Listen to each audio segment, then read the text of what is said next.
Tonight's Conversations with Great Minds, I'm joined by David Frum. David is a political commentator and journalist. Between 2001 and 2002, he was a speechwriter and special assistant to then-President George W. Bush. Over the last few years, David has been rather critical of today's Republican Party, as well as the role of conservative media in American politics. David is a contributing editor of both Newsweek and the Daily Beast, and also a contributor on CNN. He's the author of 7 books, including his newest, his first novel, Patriots. David joins me now in the studio. David, welcome. Thanks for your hospitality, Tom. Was it appropriate to introduce you as somebody who's been critical of the Republican Party? Yes, although I remain a conservative and a Republican, and I would like to see modernized republicanism, and my touchstone for that is a formula that has to be environmentally responsible, culturally modern, and economically inclusive.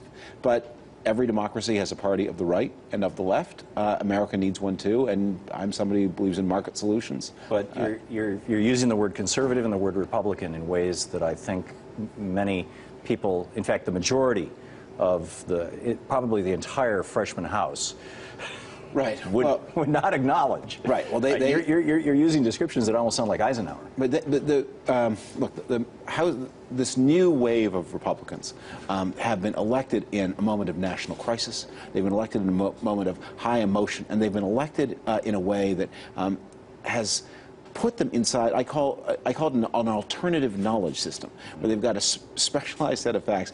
There's an old saying, you're entitled to your opinion, but not to your own facts. Right. Well, we've pushed forward the frontiers of human rights, so now people are entitled to their own facts. And I think it has embittered the politics of the country. It has made solutions in this time of national crisis more difficult. It has led to worse results from a conservative point of view. From a conservative point of view, there was a better health plan that was available to be negotiated in 2010. The president would have paid a lot for Republican votes. And the topic that I've been trying to work through in my own mind over the past 3 years is, how did this happen? What can be done about it? And finally, I've turned to fiction as a way to understand it, or to help other people to understand it too. Yeah, and a brilliant and funny new book, Patriots. I want to get into that in the second part of our conversation, if that's all right with you. If we can just hang on with this for a minute. Conservative. What does that word mean to you? Well, Every country has shorthand, because in most of the democracies we're arguing about the same basic things. We're arguing about the role of the public sector versus the private sector. We're arguing about the benefits of security versus innovation. And so, the conservatives in Britain, the Gaullists in France, the conservatives in Canada, the liberals in Australia, Republicans in the United States. It's the same ecology. But what has happened in the United States, especially recently, is that there are some special factors in this political system that have pushed that party out of alignment with the other kinds of parties. And it has to do, I think, with the desperate fiscal situation of the United States, where everybody feels that the future holds only bad news. And whereas there's an old saying that politics is the story of who gets what, when, and how. Well, now we are debating who will be disappointed and by how much. And I think that there are coalitions forming, and the conservative coalition formed more rapidly and intensely to make sure we are going to push the burden of adjustment off our people onto other people, our people being the richer, the older, and the whiter. And that doesn't seem to be working. Well, in the short term, it is working. I mean, the Republicans in 2010 did very well, but not on that overt agenda. Well, what is the what is the Ryan plan? The Ryan plan says the burden of adjustment is going to be borne that people over 55 and people who make more than a certain amount of money will be largely exempted from the burden of adjustment, and people under 55 and people who make less money, they will bear all of the burden of adjustment. But you know that, and I know that, but I'll bet you 90% of Fox News viewers don't know that, or Patriot News Network viewers don't know that. That's the alternative knowledge system. And yeah, exactly. And probably 60–70% of Americans don't. But within the Republican Party, when you ask Republicans, so how do you feel about, would you accept if the choice comes down to new revenues or Medicare cuts? And by the way, I am in favor of cuts, but if you put that to the Republican rank and file, they say no.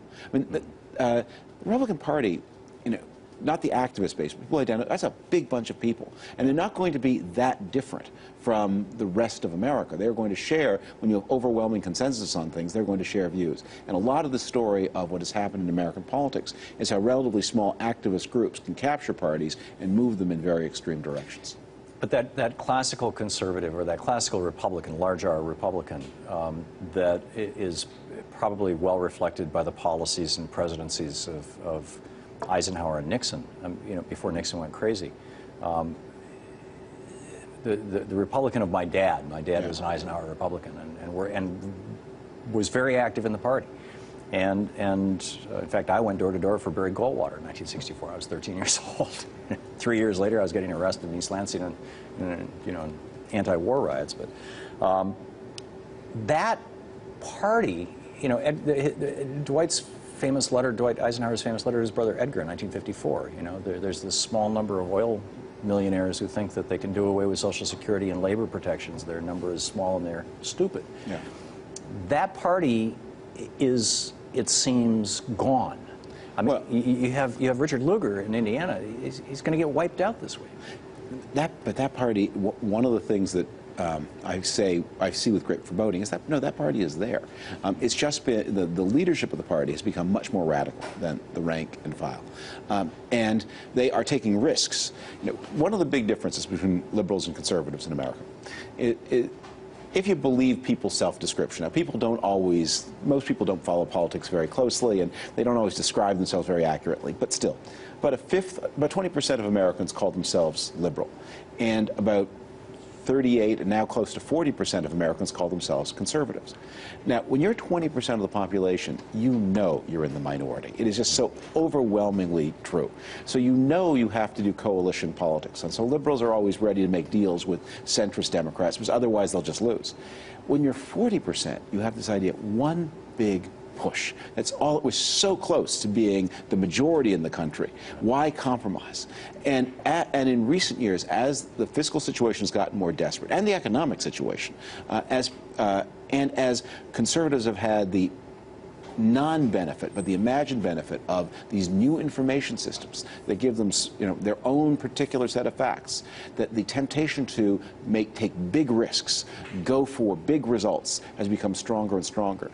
Mitt Romney is the latest victim of it. I mean, there's a tragedy unfolding there of a very intelligent man who's being pushed into positions that he knows are not politically good for him, and that he struggles to avoid. He struggled to avoid endorsing a second tax cut. He struggled to avoid endorsing the Ryan plan, and he was pushed and pushed and pushed. This latest incident with his foreign policy spokesman is an example of this. Romney didn't want to see that person go, but he couldn't quite mobilize him to keep him either. Well, his father George was kind of an Eisenhower Republican. Well, his father George was an opponent of Barry Goldwater, who in 1960, whom you supported, and I remember George. I grew up in Michigan. He was my governor. So in 1964, that George Romney said, "I accept the Goldwater nomination, but I do not endorse it," and he refused to campaign for him. And that, by the way, is an important reason why he wasn't the nominee in 1968. And young Mitt, who was one of his father's closest political allies, a brilliant young man, their very youngest son, they're very, very close, learned his father was too blunt, too confrontational, and his father ultimately lost the big prize. Right. To what extent has money corrupted the Republican Party and the conservative movement? It seems that values, the traditional value systems even, have been set aside in the pursuit of. But it's not. This is a place where you cannot distinguish the parties. That the wash of money through Washington has transformed everybody and everything. To avert to the book, that one of the villains of the book is a super lobbyist who begins his life as an anti-apartheid campaigner, and he now has a big farm on the Eastern Shore, which he calls Mandela Farm, in honor to his old anti-apartheid. And he then. When people chat, he works to help offshore jobs to India. And when people say to him, "How can you do this? I mean, you're a big liberal," and he says, "Well, I learned from the anti-apartheid struggle that justice is global." Yeah. But it pays. But the money seems to have. I mean, right now, conservative PACs, Republican PACs are out fundraising Democratic PACs 8 to 1, 8 to 1. These super PACs. The last two cycles, the Democrats did better. 2008, 2004. That was all pre-Citizens United. That's pre-Citizens Unite, but there'll be new frontiers in technology. It also has to do with where is the energy. You know, on the campaign finance is only a small part of the problem of the flow of money through the city. The question, though, is the Republican Party even still a legitimate Republican Party or a legitimate political party, or has it just become a shill for large transnational corporations and a small band of very loud, cranky billionaires? It also represents, and should represent again, the aspirations and hopes of lots of middle-class people. I mean, I speak to Republican clubs all the time. I will speak with Outfried or Republican clubs all across the country. I go to all these, and it's a party of people who own things, but often not very big things. It's the party of people who are married and have children. It's the party of sort of the leaders of small-scale communities, and those people right now they're not at their best because, look, we're living through an economic depression. And as we saw in the 1930s, as we saw in the 1890s, very hard times bring out the worst in people. They make them fearful, they make them angry, they make them believe that this catastrophe must have been planned by somebody because nothing so terrible as this could be the result of simple mistake or the workings of economic forces there. And you see that so much and you would have seen, by the way, had it happened that a Republican had won in 2008, you would see a lot of these emotions on the Democratic side. The Democrats are calmer because they are defending an incumbent president who is struggling to cope with these problems, not altogether successfully. Very, very interesting. We'll be back. More conversations with great minds with David Frum right after this break.